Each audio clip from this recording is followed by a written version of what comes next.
Okay everyone, sorry we've been away for a while, but this is why. Behind me is our new fifth wheel by Brinkley. So we ended up getting a Z3100 just due to its reputation in a short period of time. They're known for quality. It seems like it's going to last a little bit longer than some of the others. So we thought we'd go that route just to try to get some longevity out of the trailer. We're still traveling internationally, but we are traveling also domestically in North America, and we wanted to have something that was going to last. So I figured real quick, I'll just kind of show you a walk around of what everything looks like and kind of let you see what we're going to be doing, and we're going to give you some more insights starting this weekend. And so we're just going to keep moving forward. All right, so here we go. So as you can see, this is the truck we chose. So this is the Silverado by Chevy 3500 HD. Sorry, it's still dirty from the last trip, but basically it's a dually. It's got a significant amount of pulling power, and it works very, very, very well.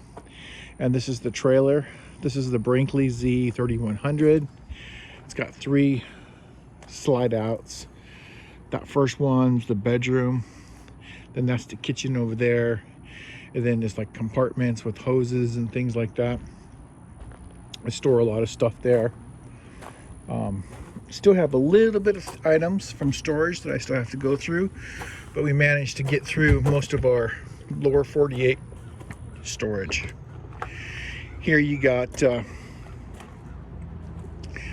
can see it's quite the large of the slide outs, but this is the slide out for the kitchen area, and that's the bedroom over there.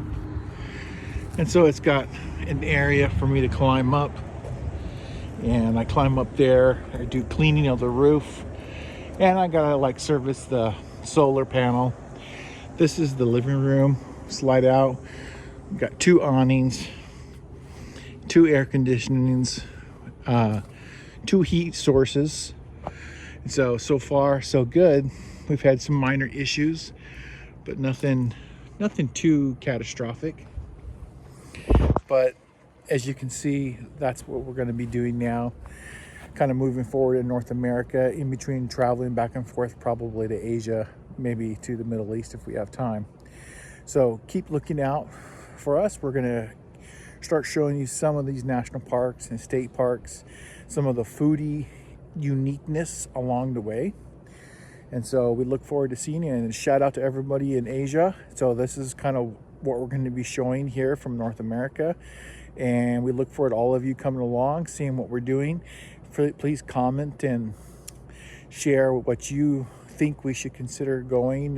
We're in the kind of the North Texas, Oklahoma area, and we're going to be going west and then east. And let us know if you think we should see anything in particular as we go and as we get set up. So travel on, everyone.